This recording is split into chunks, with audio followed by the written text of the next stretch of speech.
주신 말씀은 사도행전 7장 46절부터 60절까지 말씀입니다. 저와 여러분이 두 절씩 교독하겠습니다. 다윗이 하나님 앞에서 은혜를 받아 야곱의 집을 위하여 하나님의 처소를 준비하게 하여 달라고 하더니 솔로몬이 그를 위하여 집을 지었느니라.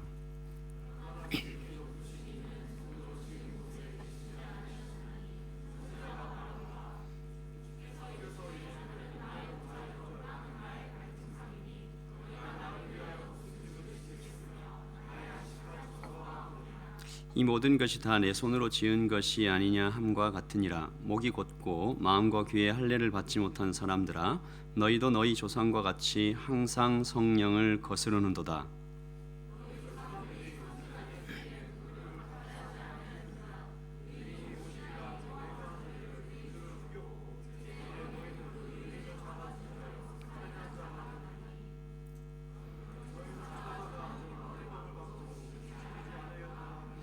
그들이 이 말을 듣고 마음에 찔려 그를 향하여 이를 갈거늘 스데반이 성령 충만하여 하늘을 우러러 주목하여 하나님의 영광과 및 예수께서 하나님 우편에 서신 것을 보고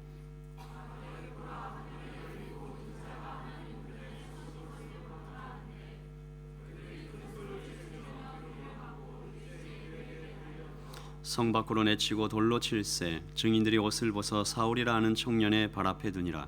그들이 돌로 스데반을 치니 스데반이 부르짖어 이르되 주 예수여 내 영혼을 받으시옵소서 하고 무릎을 꿇고 크게 불러 이르되 주여 이 죄를 그들에게 돌리지 마옵소서 이 말을 하고 자니라. 아멘. 자리에 앉아주시면 감사하겠습니다. 우리는 몇 주에 걸쳐서 교회가 어떻게 세상의 공격과 내부의 갈등을 이기고 그럼에도 불구하고 점점 더 성장해 갈 수 있었는지 나누었습니다. 특별히 지난주에서는 바깥에서 오는 공격과 교회 내부의 갈등에 대해서 살펴보았었는데요. 바깥에서 오는 공격들은 말씀에 순종할 때 성령께서 주시는 신비로운 성품인 온유함으로 이겼다. 그리고 교회 내부의 갈등은 서로가 서로를 사랑하고 나보다 남을 낮게 여기는 그 사랑으로 이겨갔다. 우리 같이 나누었습니다. 이런 사랑이, 이런 놀라운 일들이 교회 안에서 일어나니까 허다한 제사장의 무리도 이 도에 복종하니라 그랬죠. 세상이 교회가 보여준 사랑에 압도당했다는 겁니다. 너무 놀랐습니다. 감동했죠. 또 사도들은 이 갈등을 처리하는 과정에서 7명의 집사들에게 이 복음 전하는 일과 말씀 가르치는 일 위에 행정적인 것들을 맡겨줌으로써 사도들은 말씀에 더 집중하게 되죠. 결과적으로 교회는 더 깊게 더 많은 사람에게 복음을 전할 수 있게 됩니다. 그리고 오늘 우리가 살펴볼 말씀에는 교회가 내부의 갈등을 해결하기 위해서 임명한 7명의 집사, 그 중에 한 명, 이 신약 교회에서 정말 위대한 인물로 소개하고 있는 스데반, 이분에 대해서 좀 살펴보려고 합니다. 말씀드렸듯이 7 집사 중에 한 명이고요. 이 스데반이라는 이름의 뜻은 왕관입니다. 크라운, 그리고 면류관. 이분은 정말 이 이름의 뜻대로 영광의 면류관, 순교의 왕관을 쓰고 돌아가셨죠. 오늘 설교의 제목이 목숨과 바꾼 한 편의 설교입니다. 말씀은 스데반에 대한 개인적인 정보보다는 그의 설교와 그의 죽음에 대해서 기록하고 있는데요. 성경 어느 곳에서도 한 사람의 죽음에 대하여 이토록 자세하게 소개한 곳이 없습니다. 예수님을 제외하고는 그 죽음 당시의 그 순간에 대해서 스데반만큼 자세하게 기록한 곳이 없죠. 스데반은 한 편의 설교를 전하고 그 설교 때문에 죽습니다. 한 편의 설교와 생명을 바꿨다. 말씀을 준비하면서 계속 하나의 생각이 저를 찔러왔습니다. 나는 그럴 수 있을까? 설교를 하게 되면, 이 설교를 하면 죽게 되는 날이 온다면 나는 어떤 선택을 할까? 스데반처럼 그렇게 죽어갈 수 있을까? 또 이런 질문도 떠올랐습니다. 스데반이 참 너무 아깝다. 이분이요, 사도가 아니었는데도 사도 같은 사역을 했죠. 그리고 이분의 이름에 막 충만이라는 단어가 이렇게 확 따라다니는 아주 정말 훌륭한 분이었는데, 이분이 너무 일찍 너무 허무하게 죽은 것 같다라는 생각도 듭니다. 스데반이 그때 차라리 그 설교 안전하고 침묵하고 살아남을 수 있었다면 이후에 교회를 위하여 더 많은 일을 하고 좋지 않았을까. 실제로 많은 사람들이 스데반의 죽음을 참 아쉬워합니다. 그의 성품과 그의 사역이 너무나 귀하고 너무나 강력하고, 살아남았다면 어쩌면 사도 바울보다 더, 초대교회 그 누구보다도 복음을 더 강력하게 전하는 그런 분이 되지 않았을까. 아까 방금 말씀드렸지만 성경은 스데반을 소개하면서 이렇게 이야기합니다. 스데반이 은혜와 권능이 충만하여 큰 기사와 표적을 민간에 행하니. 이 기사와 표적을 행했다라는 이 표현은 신약 성경에서 사도들에게만 붙였던 관용구입니다. 근데 이 스데반에게 그렇게 붙을 만큼 스데반의 사역이 너무 크고 너무 강력했다라는 거죠. 너무 일찍 죽었어요. 너무 아까워요. 그런데요, 이 생각을 하다가 또 떠오르는 생각이, 스데반뿐만이 아니라 이 땅의 2000년 기독교 역사 가운데 예수 그리스도 그분을 위하여 피를 흘려 죽어간 수많은 성도들의 이야기가 바로 이 크리스천 히스토리가 아닌가. 그렇게 아깝게 죽어간 수많은 사람들, 그분들 때문에 우리가 여기 있는 것이 아닌가. What a waste. 그런 말을 들었던 짐 엘리엇과 그의 친구들의 죽음, 대동강변에서 속절없이 죽어간 토마스 선교사, 또 역사에는 기록도 되어 있지 않지만 이름도 없이 빛도 없이 얼굴도 없이 사라져간 그 많은 수많은 선교사들. 불과 100년 전만 해도요, 선교사들이 선교지로 떠날 때 서로 인사하던 말이 우리 천국에서 만납시다였습니다. 이 땅에서는 다시 만날 보장도 그럴 생각도 없었다라는 것이죠. 정말 주님께서 말씀하신 그대로 이 땅에 2000년 기독교 역사가 쓰여지지 않았는가. 주께서 이렇게 얘기하셨죠. 한 알의 밀알이 땅에 떨어져 죽지 아니하면 한 알 그대로 있고, 한 알의 밀알이 땅에 떨어져 죽으면 많은 열매를 맺는다. 정말 그 말처럼 그 수많은 선교사들도, 스데반도 한 편의 설교를 토해놓고 또 한 권의 성경책을 전해주고 한 사람의 인생을 품어주고 그렇게 죽어야 할 때가 있다. 오늘 저희는 스데반의 삶과 설교 그리고 죽음을 통해 하나님께서 오늘 우리에게 말씀하시는 그 이야기를 듣는 시간을 갖도록 하겠습니다. 먼저 스데반의 삶을 잠깐 좀 보지요. 누가는 방금 말씀드렸던 것처럼 스데반을 너무 간단하게 소개합니다. 그의 삶에 대해서는 별로 알려져 있지 않아요. 그런데 그의 삶을 인도하는, 규정짓는, 대표하는 하나의 단어는 충만입니다. 스데반의 삶에 충만이라는 단어가 계속 따라와요. 그가 사역할 때는 은혜와 권능으로 충만해서 사역했고, 그가 말할 때는 지혜와 성령으로 충만했고, 그가 죽을 때도 성령에 충만해서 죽었다. 특별히 이 단어 가운데 은혜와 권능, 이 두 단어가 정말 멋진 한 쌍입니다. 함께 있기가 정말 힘든 두 가지가 함께 묶여 있어요. 그러나 반드시 함께 있어야 하죠. 은혜로 번역된 헬라어 카리스는 예수님께서 우리에게 값없이 주시는 선물, 이런 뜻이 있습니다. 그 선물이 뭡니까? 우리가 은혜 받았다 이런 말 많이 하잖아요. 그런데 우리가 주님께서 나에게 주시는 선물을 받았다 이런 뜻인데, 그 선물이 뭐예요? 예수님 닮아가는 거예요. 그 스데반이 은혜가 충만했다, 그 말은 예수님의 성품을 닮아갔다, 그 말이죠. 권능이 뭡니까? 그 예수님의 성품, 주님께로부터 주시는 그 선물이 내 마음에 가득하니까 밖으로 터져 나오는 겁니다. 은혜는 끌어안아 울고 용서하고 손을 내밀어 만져주는 그 온유함, 사랑을 뜻한다면, 바깥으로 보이는 권능은 병을 고치고 귀신을 쫓아내며 담대히 하나님의 말씀을 전하는 그 어떤 힘입니다. 그러니까 이런 거죠. 이 사람이 착하면 힘이 없는 것이 많잖아요, 그렇죠?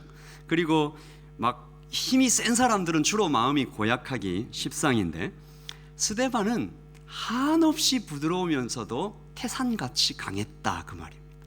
그러니까 캠벨 몰간이라는 한 신학자가 스데반을 가리켜 다정함과 힘이 한 인격 안에 통합되어 있었다, 이렇게도 얘기를 합니다.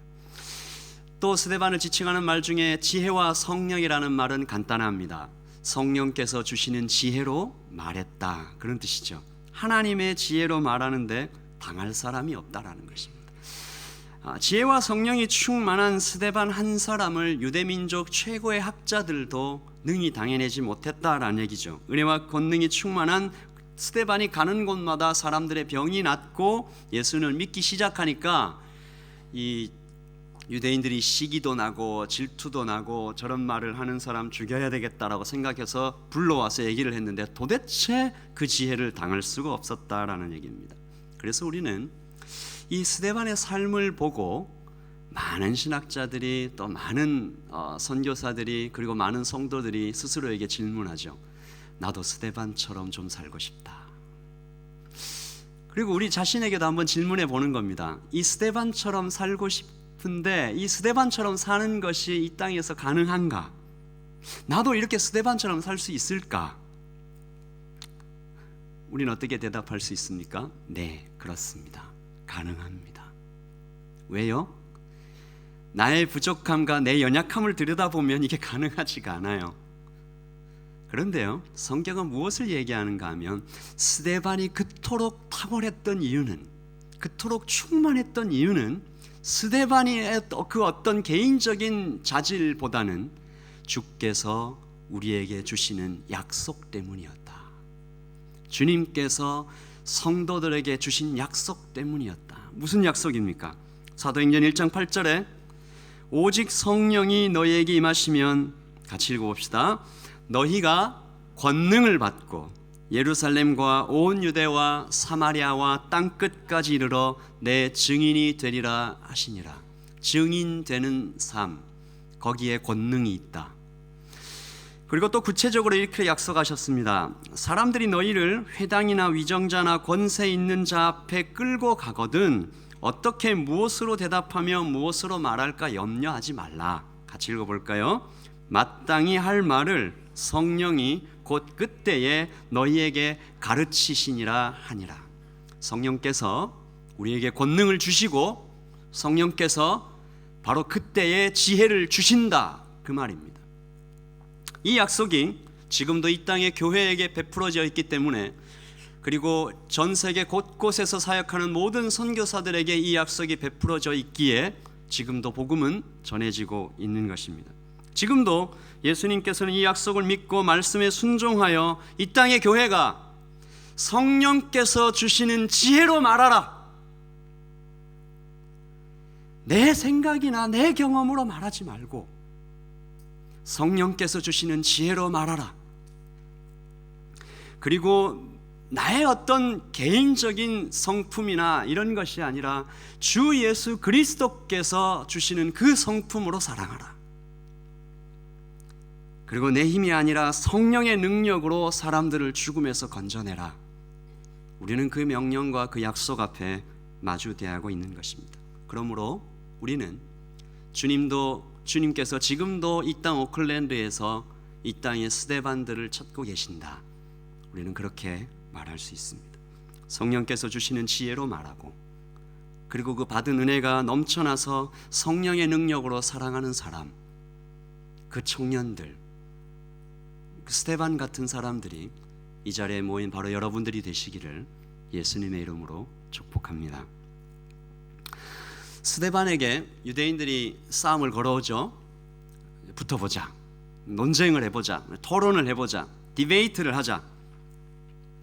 붙어봤는데 이길 수가 없습니다. 성령께서 주시는 지혜를 당연히 이길 수가 없겠죠. 그래서 유대인들이 음모를 꾸미죠.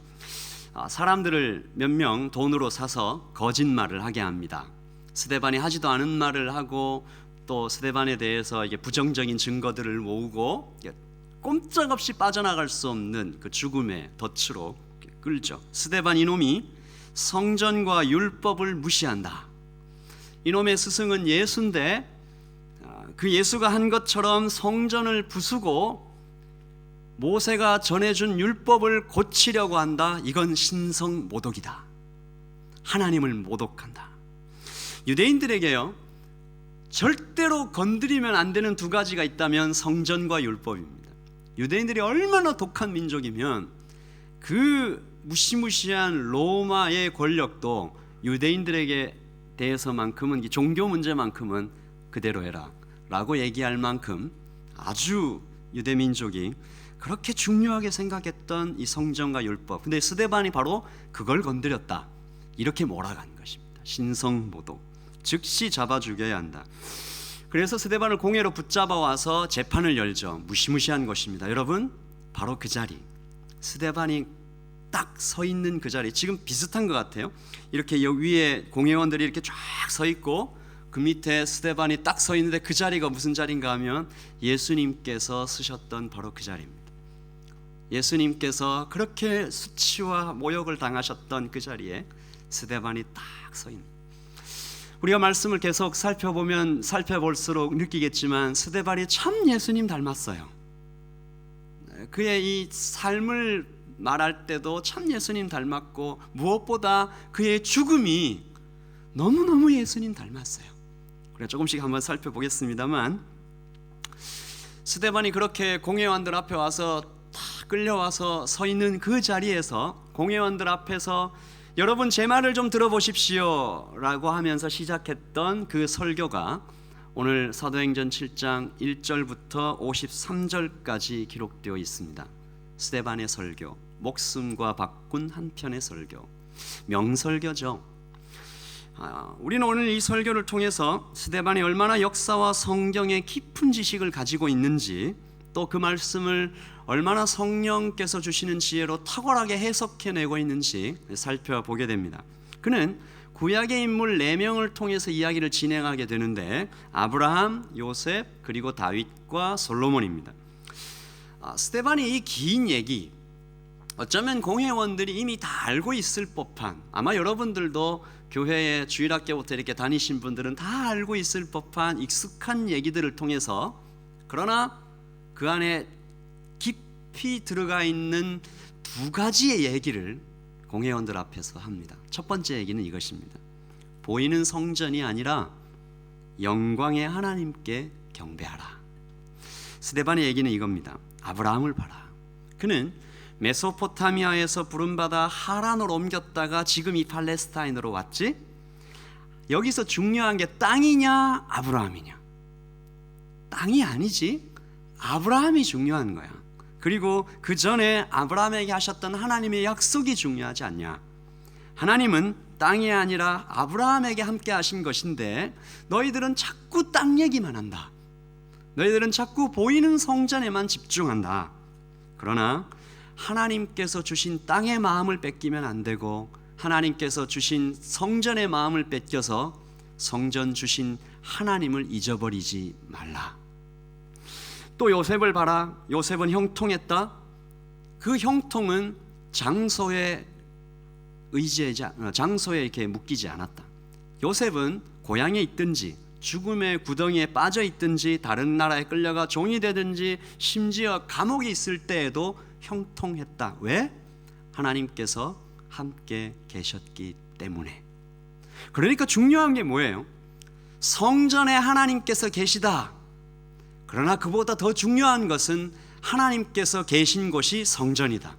우리 한번 따라서 하십시다. 하나님께서 계신 곳이 성전이다. 성전은 누가 지었냐? 솔로몬이 지었지 않냐? 다윗이 기도하고 솔로몬이 지었지. 보이는 성전은 사람이 만든 거야. 그런데 어떻게 천지와 만물을 창조하신 하나님께서 사람의 작품 속에 갇힐 수가 있느냐? 스데반은요, 그때까지 이 성전이라는 건물에 갇혀 있는 유대인들의 하나님 이미지를 해방시키려고 한 것입니다. 하나님은 무한하시고 광대하시고 전능하시고 영원하신 omnipotent, omnipresence, magnificent, forever and ever God Almighty our Father. 그 하나님, 스스로 존재하시는 창조주 하나님, 이분을 드러내기를 원했던 것이죠. 두 번째입니다.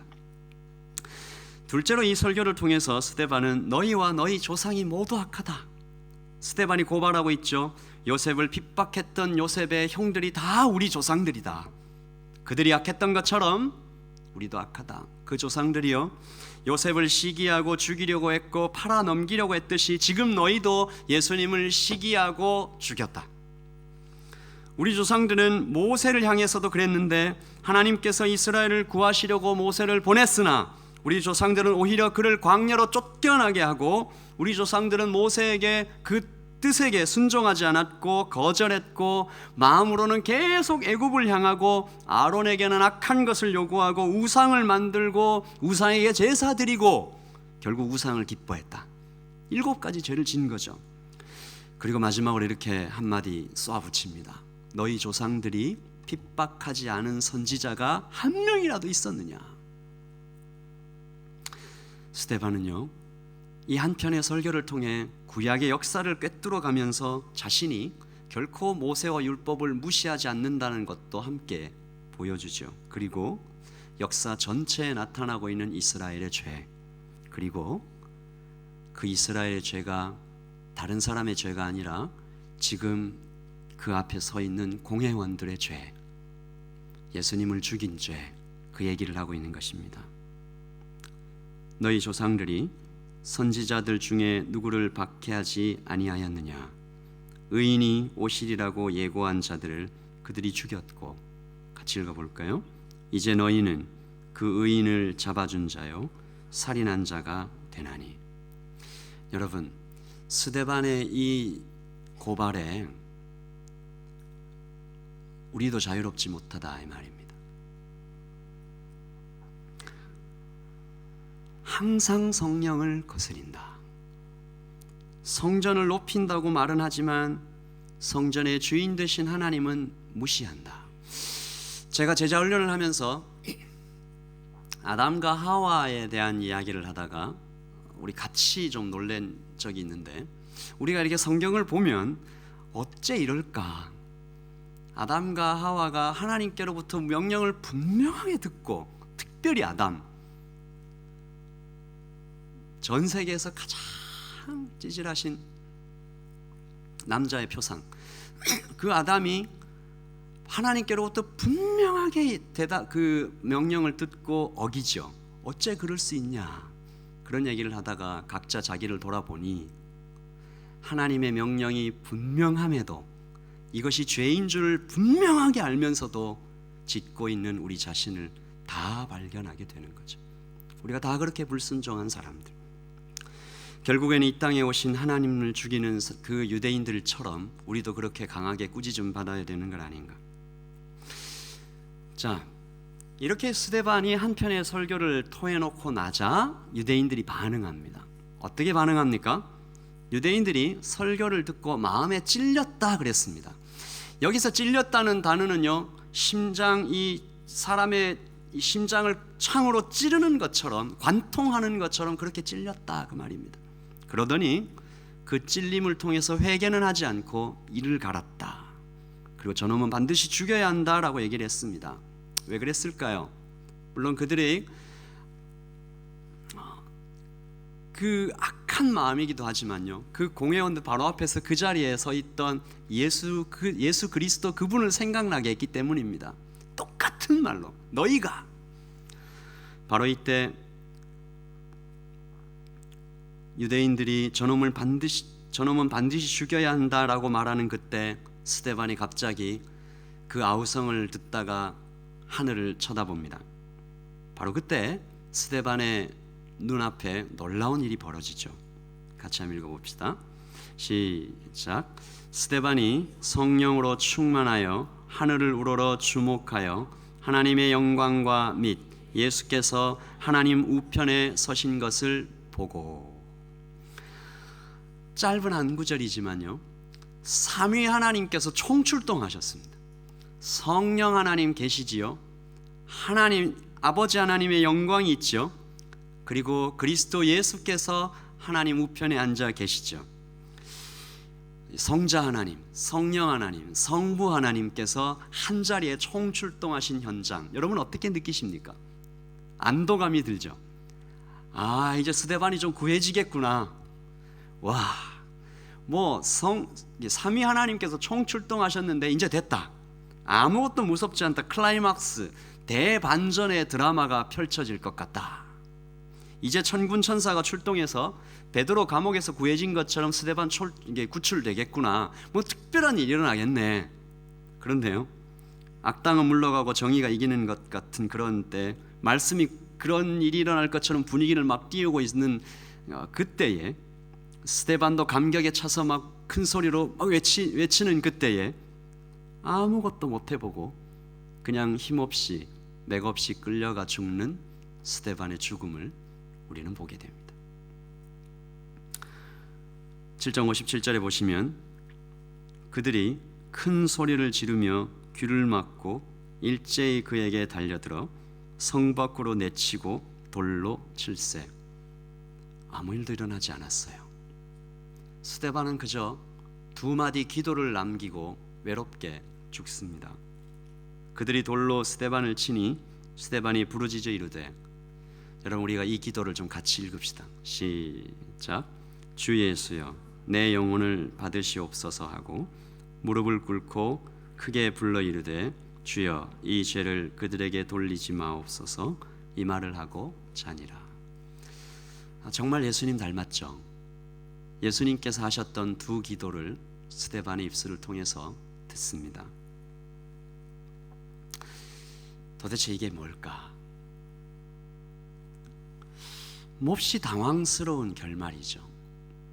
방금 분명히 성부, 성자, 성령 하나님께서 총출동하신 현장에서, 그리고 그 설교하는 중에는요, 스데반의 얼굴이 빛났다. 성경 전체에서 이 얼굴이 빛났다라는 표현으로 이렇게 기록되어 있는 사람은 모세와 스데반밖에 없어요. 모세가 받은 율법, 그리고 그 율법을 해석해낸 스데반. 하나님께서는 이 둘을 영광스럽게 해 주신 것이죠. 근데 스데반은 그냥 죽어요. 여러분, 미생이라는 드라마가 있었습니다. 저는 한 편밖에 보지 못했지만 거기서 명언들이 많이 나온다 그래요. 한 명언이 있습니다. 오상식 과장이라는 분이 얘기를 했는데, 최선이라는 말은 학교 다닐 때나 대접받는 거고 직장은 결과만 대접받는다. 맞는 말이죠. 세상은 그런 곳입니다. 그런데 오늘 우리는 이 스데반의 죽음을 통해, 그의 삶을 통해 전혀 다른 성경의 이야기를 듣습니다. 성경은 스데반의 죽음을 이 말을 마치고 자니라, 죽었다라고 쓰지 않고 잔다라고 표현을 하죠. 스데반은 죽었지만 죽지 않았다. 죽음으로써 여전히 지금도 일하고 있다. 그는 잠시 잠들었을 뿐이다. 어떤 죽음은 정말로 그 죽음으로 끝이 나버리지만 어떤 죽음은 여전히 일하고 있다. 아까도 말씀드렸지만 하나의 밀알이 땅에 떨어져 죽을 때 많은 열매가 맺힌다는 말씀처럼, 스데반의 죽음이 정말 예수님을 닮아서 예수 그리스도께서 죽으심으로 수많은 열매가 맺혔던 것처럼, 스데반의 죽음은 위대한 사도 바울을 낳고 또한 교회로 하여금 이방 선교를 시작할 수 있도록 많은 열매를 낳게 되죠. 한 죽음이 수많은 열매를 낳게 된 것입니다. 고 옥하는 목사님은 평소 자신의 소원이 스데반처럼 잘 죽는 것이다 라고 말했어요. 이 땅의 교회가, 이 땅의 목사들이 이렇게 힘이 없는 이유는 죽음을 생각하지 않기 때문이다. 어떻게 죽어야 할 것인가 라는 중요한 질문을 매일 앞에 두고 진지하게 옷깃을 여미는 겸손이 없기 때문에 오늘날 교회가 방향을 잃어버렸다. 여러분 한번 잘 생각해 보세요. 어떻게 죽어야 할 것인가, 그 명제를 놓고 깊이 고민하는 사람이 어떻게 살겠습니까? 분명히 다르겠죠. 영원히 살 것처럼 그렇게 흥청망청 살지 않겠죠.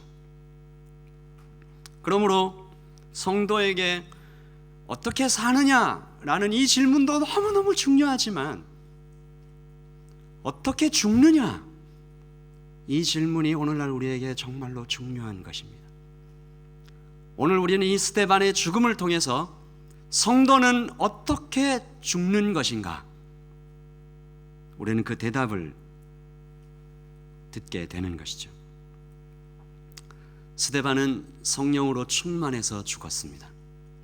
그래서 우리는 스데반을 통해서 성도는 죽는 그 순간까지 성령으로 충만하여 죽는 것이구나.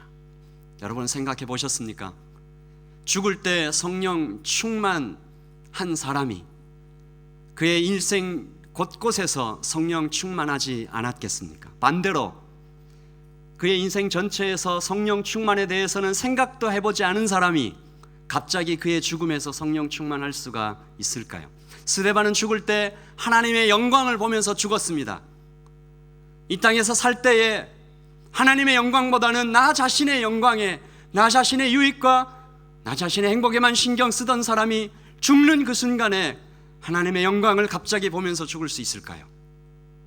스데반은 주님의 일을 하다가 죽었습니다. 놀다가 죽은 것이 아니고 주님의 일을 하다가 죽는 영광을 누렸다는 것이죠. 어떤 사람이 얘기했습니다. 나는 녹슬어서 죽기보다 달아서 죽고 싶다. 스데반은 마치 그렇게 죽었습니다. 스데반이 어떻게 돌에 맞아 죽어가면서도 조금도 두려워하지 않고 오히려 저들의 죄를 저들에게 돌리지 말아 주십시오, 중보기도까지 하면서 죽을 수 있었을까? 바로 이 스데반의 죽음이 그의 삶 전체를 증명해 주고 있는 것이죠. 그러므로 우리는 아까 그 미생에서 나오는 그 명언처럼 최선은 학교에서만 대접받고 사회에서는 결과만 대접받는다, 우리는 다르게 말하는 것입니다. 성도는 결과가 아니라 그 과정 하나하나 최선을 다한 모든 땀과 모든 눈물, 그 모든 것들을 가지고 하나님 앞에 서는 것이다. 베드로는 설교하고 3,000명의 성도를 얻었습니다. 그리고 천사의 도움을 받아 감옥에서 탈출하죠. 그런 결과를 남겼습니다. 스데반은요, 삼위 하나님께서 총출동하신 현장에서 그저 돌 맞아 죽습니다. 스데반은 그런 결과를 남겼죠. 그러나 주께서 말씀하시기를 베드로도 잘 살았고 스데반도 잘 살았다. 둘 다 하나님 안에 뜻 안에 있었고 하나님께서는 베드로의 승리를 통해서도 영광 받으셨을 뿐만 아니라 스데반의 죽음을 통해서도 영광을 받으셨다. 그러므로 스데반의 죽음은 다시 말해 이 땅의 모든 실패자들에게, 여러분 잘 들으십시오, 진짜로 실패한 사람들이 아니라 실패자처럼 보이는, 세상이 얘기할 때 너는 실패했다라고 여겨지는 그 사람들에게 보내는 하나님의 격려입니다. 예수님 안에 있기만 한다면 죽음도 영광스러운 것이다. 네가 이 땅에서 끝없이 실패한다 할지라도 네가 예수 그리스도 안에 있다면 그 삶 자체가, 그 숨결 하나하나, 발자국 하나하나가 영광스러운 것이다. 세상은 실패라고 얘기하지만 예수님 안에 있으면 주께서 너는 승리했다라고 말씀해 주신다. 스데반의 죽음은 아무 이름도 남기지 못하고 그 어떤 눈에 보이는 결과도 없이 죽어간 수많은 선교사들의 그리고 이 땅의 사람들에게 보내는 하나님의 사랑 편지이다. 원주민들에게 단 한마디 복음을 전해보지도 못하고 죽어간 그 젊은이들에게 성경은 가치 있다. 성경 한번 제대로 읽어주지도 못하고 대동강변에서 목이 베어 죽은 토마스 선교사에게 주께서는 그 죽음이 가치 있다. 토마스 선교사가요, 한국에 올 때 갑자기 아내를 잃고 끌려오듯이 도착한 땅입니다. 그렇게 도착한 땅에서 아무런 결과 없이 그 강변에서 죽은 것이죠. 그러나 그의 절망적인 실패가, 세상은 완전히 실패다, 이건, 그러나 주께서 얘기하시기를 너도 스데반의 죽음처럼 영광되고 가치 있다. 내 인생 뉴질랜드에 밀려오듯 떠내려와서 손발이 다 막히듯 말문도 막히고 영어 한마디 못하고 그렇게 마이너리티로 아무것도 남기지 못하고 희미하게 저물어만 가는 것 같은 인생, 그렇게 생각하는 우리네 아버지들에게, 그들의 인생에게도 가치가 있다. 예수님 믿으면 복받고 성공한다 하는데 나는 왜 이렇게 되는 일이 없는가? 왜 몸이 여기저기 아프죠? 주님, 예수님 믿으면 건강한다 하셨는데 나는 왜 이렇게 아픈 겁니까? 나는 왜 이렇게 실패하죠? 라고 남몰래 눈물 흘리는 그 성도에게 주께서 보내시는 사랑의 편지입니다. 그 고민하는 청춘들에게 주시는 희망의 편지인 것입니다. 한 선교사가 선교 사역을 모두 마치고 항구에 내렸습니다. 마중 나오는 사람이 아무도 없어요. 근데 공교롭게도 그 배에 휴가 갔다가 돌아온 대통령이 함께 타고 있었어요. 어떤 환영 인파가 있었을지 예상이 되지요. 다 나와서 막 환영하고, 그 선교사가 주님께 묻습니다. 주님, 저는 일평생을 주님을 위해 수고하고 애쓰고 손에 아무것도 남긴 것 없이 이렇게 왔는데 저를 환영해 주는 사람은 아무도 없고, 휴가를 즐기다 온 저 대통령은 저렇게 환영을 받는데 주님, 이건 뭡니까? 그때 그 선교사의 마음속에 울리는 주께서 주신 깨달음은 간단했습니다. 얘야, 너는 아직 집에 도착하지 않았지 않냐? 네가 나중에 집에 도착하면 네가 지금 보는 그것과도 비교도 안 되는 천국의 방파레가 울려 퍼질 것이다. 그러므로 성도는 결과가 아니라, 세상이 이리저리 말하는 성공이 아니라, 눈에 보이는 땅이나 화려하게 지어놓은 성전이 아니라 말씀대로 걸어간 그 수많은 발걸음들로 승리하는 것이다. 주께서 말씀하시기를 나는 포도나무요 너희는 가지다. 너는 그저 내 안에 있으면 충분하지 않냐? 화려하고 빛이 나게 페인트 칠을 하고 반짝이를 뿌려놓으면 그 가지가 무슨 소용이 있냐? 땅에서 뽑혀 그렇게 색칠을 해놨다면 그 무슨 소용이 있냐? 이미 죽은 건데. 좀 구부러졌고 여기저기 상처가 나 있더라도 네가 내 안에, 내가 네 안에 있으면 너는 충분하지 않냐? 그것으로 이미 충분하지 않냐? 여호와는 나의 목자시니 나는 부족함이 없으리로다. 그러므로 오늘 우리에게 희망이 무엇입니까? 성도에게 주시는 소망이 무엇입니까? 나의 인생이 그 암흑 같은 절망에서 주 예수 그리스도, 나를 위해 창조주 하나님께서 이 땅에 내려와 십자가에 달려 돌아가셨다는 그 진리, 나를 사랑하신 그분을 만난 것이 첫 번째요. 그리고 그분께서 지금도 나와 함께 하시며 웃고 우시며 나를 보존하고 사랑하신다는 것이 그 두 번째요. 내가 비록 이 땅에서는 고난과 환난을 당하나 육체의 호흡이 끊어지는 날 주 예수여 내 영혼을 받으시옵소서 고백하고 천국에서 하나님의 영광을 보게 될 날이 그 세 번째요. 그리고 세상은 모두 실패라고 말하는 나의 실패처럼 보인다 할지라도 내가 주를 위해 죽은 그 죽음이, 내가 주를 위해 드린 그 희생과 땀과 눈물을 통하여 수많은 영혼들이 주님께 돌아오는 것, 그것을 보게 되는 것이 그 네 번째일 것입니다. 그러므로 사랑하는 청년 여러분, 여러분의 지금 현재의 삶을 좀 돌아보며 난 왜 이렇게, 주님 그것으로 여러분 그 결과로 여러분을 판단하지 마시기를. 여러분이 지금 주님 안에 있다면, 그리고 여러분께서 주님 안에서 걸어가고 있다면, 주를 위하여 기도하고 있고 날마다 죄와 싸우며 주님 내가 부족하지만 나를 좀 불쌍히 여겨 주시옵소서. 그리고 여러분의 가슴 속에 한 영혼이라도 품어져 있어서 그 영혼 붙잡고 눈물로 흘리는 기도가 있다면 여러분의 인생은 가치가 있습니다.